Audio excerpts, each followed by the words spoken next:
हमने science fictional movies में देखा है कि कैसे पृथ्वीवासी पृथ्वी से बाहर दूसरे ग्रहों पर जाकर बस्तियां बसाते हैं और हमारा भी कुछ यही सपना है कि हम अपने चंद्रमा और मंगल ग्रह पर बस्तियां बसाएं और एक इंटरप्लैनेटरी सिविलाइजेशन बन जाएं। लेकिन दूसरे ग्रहों या चंद्रमाओं पर बस्तियां बसाना अब सपना या साइंस फिक्शनल नहीं रह गया है, बल्कि अब ये हकीकत होने वाले एरा की नींव रखी जाएगी। हम सब इसके साक्षी होंगे।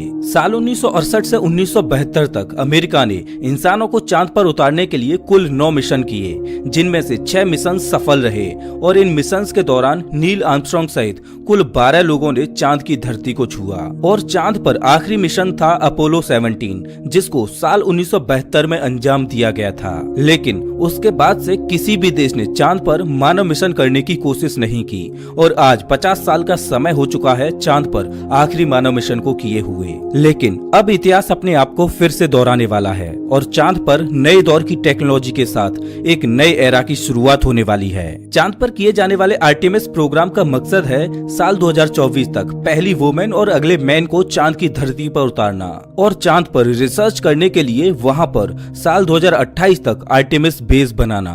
वैज्ञानिकों ने चांद पर आर्टेमिस बेस बनाने के लिए चांद पर एक बहुत बड़े गड्ढे स्केलेटन क्रेटर को चुना है, जो कि 12 मील चौड़ा और 2 मील गहरा है। सोचकर देखिए कि मानव निर्मित एक बहुत बड़ा लूनर बेस इस गड्ढे के अंदर काले अंधेरे में होगा। लेकिन आखिर चांद पर लूनर बेस बनाने की क्या जरूरत पड़ेगी और इसका आगे आने वाले स्पेस मिशंस के लिए क्या इस्तेमाल होगा? चांद पर गोल्ड, प्लेटिनम और अन्य रेयर अर्थ मेटल्स का खजाना है। लेकिन किसी भी बाहरी कॉस्मिक बॉडी पर जो सबसे बड़ा खजाना होता है वो है पानी। अगर पानी को हाइड्रोजन और ऑक्सीजन में स्प्लिट करके सेपरेट किया जाए और हाइड्रोजन और ऑक्सीजन को लिक्विड में कन्वर्ट किया जाए तो ये बन जाता है एक रॉकेट फ्यूल, जो कि स्पेस मिशन के लिए बहुत ही कारगर साबित होगा। पृथ्वी से लॉन्च किए गए किसी भी स्पेसक्राफ्ट को चांद पर जाकर फिर से रिफिल किया जा सकेगा। वैज्ञानिक मानते हैं कि स्केलेटन क्रेटर की गहराई में पानी बर्फ के रूप में दफन है।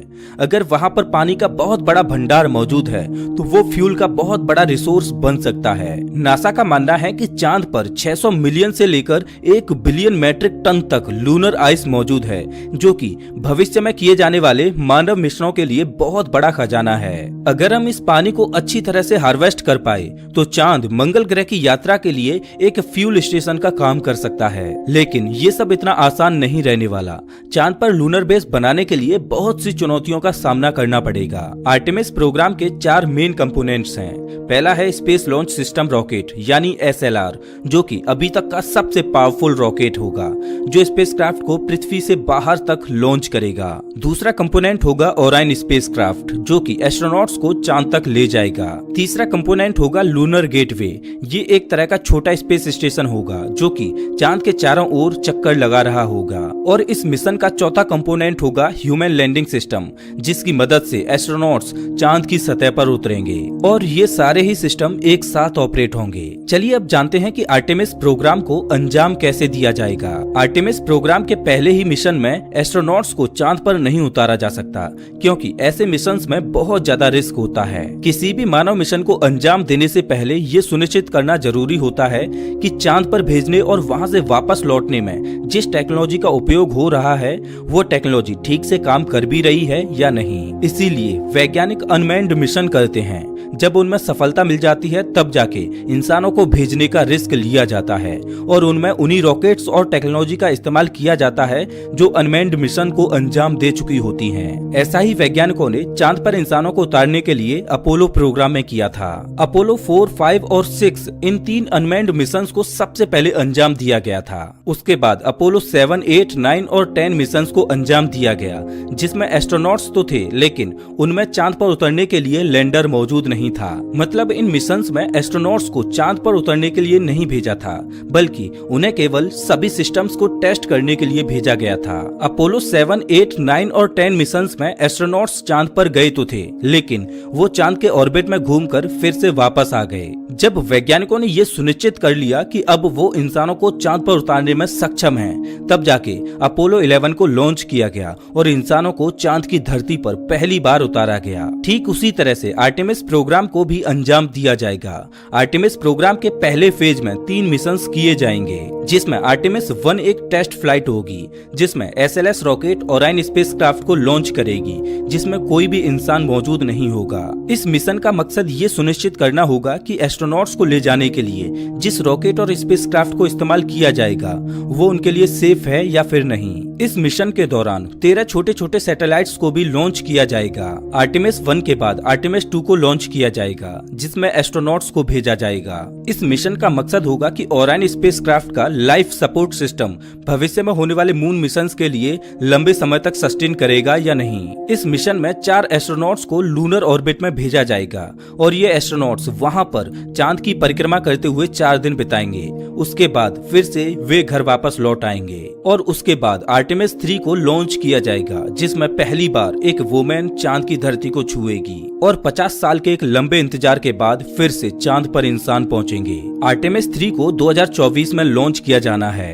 स्पेस लॉन्च सिस्टम यानी एसएलएस को साल 2011 से ही डेवलप किया जा रहा है जब नासा ने पहली बार आर्टेमिस प्रोग्राम को अनाउंस किया था। ये अभी तक का सबसे पावरफुल रॉकेट है और ये दुनिया का सबसे सुपर हैवी लिफ्ट व्हीकल है।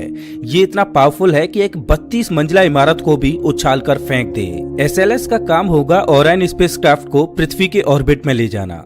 पृथ्वी के ऑर्बिट में पहुंचने के बाद काम शुरू होगा ओरायन स्पेसक्राफ्ट का। ओरायन स्पेसक्राफ्ट को 3 पार्ट से मिलकर बनाया गया है जिसमें से पहला है क्रू मॉड्यूल जिसमें 6 एस्ट्रोनॉट्स रहकर काम कर सकते हैं और डीप स्पेस ट्रेवल कर सकते हैं। लेकिन आर्टेमिस 3 मिशन में केवल 4 एस्ट्रोनॉट्स ही चांद पर जाएंगे। इसका दूसरा पार्ट है सर्विस मॉड्यूल जिसमें एस्ट्रोनॉट्स का लाइफ सपोर्ट सिस्टम मौजूद है। सर्विस मॉड्यूल का ही काम होगा क्रू मॉड्यूल में पर्याप्त प्रेशर और ऑक्सीजन बनाए रखना। साथ ही सर्विस मॉड्यूल में एक इंजन भी है जिसको डीप स्पेस में ऑपरेट किया जाना है। और ओरायन का तीसरा पार्ट है एबॉर्ट सिस्टम। इसका उपयोग मेनली एस्ट्रोनॉट्स की सेफ्टी के लिए है। अगर बाई चांस लॉन्च से लेकर पृथ्वी के ऑर्बिट में प्रवेश करने तक मिशन में कोई गड़बड़ी होती है तो एस्ट्रोनॉट्स इस अबॉर्ट सिस्टम की मदद से अपनी जान बचा पाएंगे। पृथ्वी के ऑर्बिट में एक बार ओरायन के पहुंचने के बाद लोड कम करने के लिए अबॉर्ट सिस्टम को हटा दिया जाएगा क्योंकि अब ओरायन खुद ही सेफली अबॉर्ट कर सकता है। रॉकेट से अलग होने के बाद ओरायन स्पेसक्राफ्ट चांद की ओर गोली की रफ्तार से भी तेज गति से बढ़ेगा। आर्टेमिस प्रोग्राम को नासा अकेले अंजाम नहीं देने वाला बल्कि इस मिशन में कुछ अंतर्राष्ट्रीय और प्राइवेट कंपनी भी सहयोगी होंगी। ओरायन स्पेसक्राफ्ट चांद तक तो पहुंच जाएगा लेकिन ओरायन अपने साथ चांद पर उतरने के लिए लैंडर को नहीं लेके जाएगा। इसीलिए स्पेसएक्स इस मिशन के पहले ही चांद के ऑर्बिट में ह्यूमन लैंडिंग सिस्टम को प्लेस कर देगा और जब ओरायन स्पेसक्राफ्ट चांद के ऑर्बिट में पहुंच जाएगा तब वहां पर पहले से मौजूद ह्यूमन लैंडिंग सिस्टम के साथ डॉक करेगा। उसके बाद 2 एस्ट्रोनॉट्स ओरायन स्पेसक्राफ्ट में रहेंगे और 2 एस्ट्रोनॉट्स लैंडिंग सिस्टम में चले जाएंगे और दोनों एस्ट्रोनॉट्स लैंडिंग सिस्टम की मदद से चांद की धरती पर उतरेंगे। तब तक ओरायन स्पेसक्राफ्ट चांद के चक्कर लगाता रहेगा। एस्ट्रोनॉट्स एक हफ्ते तक चांद की सतह पर रहकर रिसर्च करते रहेंगे।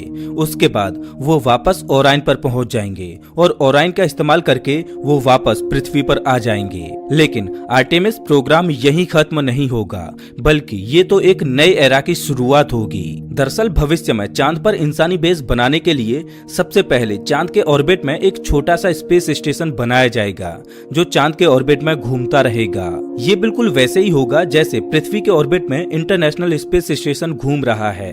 लेकिन चांद के ऑर्बिट में बनाया गया स्पेस स्टेशन आईएसएस की तुलना में बहुत छोटा होगा। चांद के ऑर्बिट में बनाए जाने वाले स्पेस स्टेशन का नाम होगा गेटवे जो कि भविष्य में चांद पर किए जाने वाले